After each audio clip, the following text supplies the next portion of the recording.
So hi students, welcome to Karthikey's academy. So చాలా మంది డిగ్రీతో పాటు ఐఏఎస్ కోర్స్ చేయడం అనేది ఎంతవరకు ఉపయోగకరంగా ఉంటుంది, లేదంటే డిగ్రీ కంప్లీట్ అయిన తర్వాత సివిల్స్ ప్రిపేర్ అయితే బాగుంటుందని అటు పేరెంట్స్ కానీ స్టూడెంట్స్ కానీ చాలా మంది అడుగుతుంటారు. ఇక్కడ ఒక విషయం గుర్తుపెట్టుకోవాలండి. సో చాలా తక్కువ సంస్థలు inter plus IAS and degree plus IAS అనే కోర్సులు లాంచ్ చేస్తున్నారు. ఇప్పుడు కేవలము inter plus IAS degree plus IAS అని టైటిల్ పెట్టిన వెంటనే ఐఏఎస్ ప్రిపేర్ అవుతున్నట్టు ఏం కాదు. ఇక్కడ గ్రాడ్యువల్ గా స్టూడెంట్ లో ఈ కాంపిటేటివ్ నాలెడ్జ్ ని ఇంజెక్ట్ చేయడానికి కొంత సమయం పడుతుంది. ఇది 3 months లో కంప్లీట్ అయ్యేది కాదు, 5 months లో కంప్లీట్ అయ్యేది కాదు, సమ్ టైమ్స్ 2 years కూడా పడుతూ ఉంటుంది.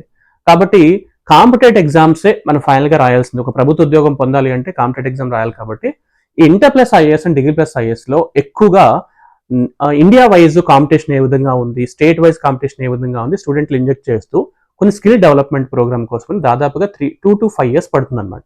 అందుకని చూడండి, యూపీఎస్సీ వాళ్ళు కూడా ఎగ్జామ్ రాయడానికి 6 attempts, 7 attempts, 8 attempts ఎందుకు ఇస్తున్నారంటే ఇది అంత లెవెల్ ఆఫ్ కాంపిటీషన్ కాబట్టి అభ్యర్థులు కూడా గుర్తించాల్సింది.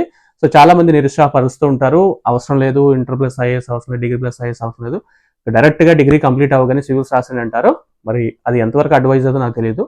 మేము దాదాపుగా గత 10 సంవత్సరాలు బట్టి మన కార్తికేస్ అకాడమీ వైజాగ్ లో టీచ్ చేస్తున్నాము. చాలా మంది పిల్లలు సెలెక్ట్ అవుతూ ఉంటారు. ఒకేసారి ఐఏఎస్ రాకపోవచ్చు, కానీ మిగతా ఎగ్జామ్స్ కూడా క్వాలిఫై అవుతూ ఉంటారు. సో కాబట్టి ప్లాన్ ఏ ప్లాన్ బి రెండు కూడా మనకి చాలా క్రూషియల్. ఈ రోజుల్లో గవర్నమెంట్ ఎగ్జామ్స్ ఎక్కువగా ఫ్రీక్వెంట్ గా రావట్లేదు. మరి అలాంటి దాంట్లో కాంపిటీషన్ లెవెల్స్ ఎవ్రీ ఇయర్ పెరిగిపోతూ ఉంటాయి. ప్రతి సంవత్సరం కొన్ని లక్షల మంది డిగ్రీ గ్రాడ్యుయేట్స్ అందరూ కూడా మనకి యాడ్ అయిపోతూ ఉంటారు. ఒకనొక సర్వే తీసుకుంటే కేవలము యూపీఎస్సీ రాసేవాళ్ళు 6 లక్షల నుంచి 7 లక్షల మంది ఉన్నా, కానీ ప్రిపరేషన్ ఉండేవాళ్ళు దాదాపుగా 25 lakhs మెంబర్స్ ఉంటారు. ఇది అతిశయోక్తి ఏం కాదు, నిజంగా ఉంటారు. 25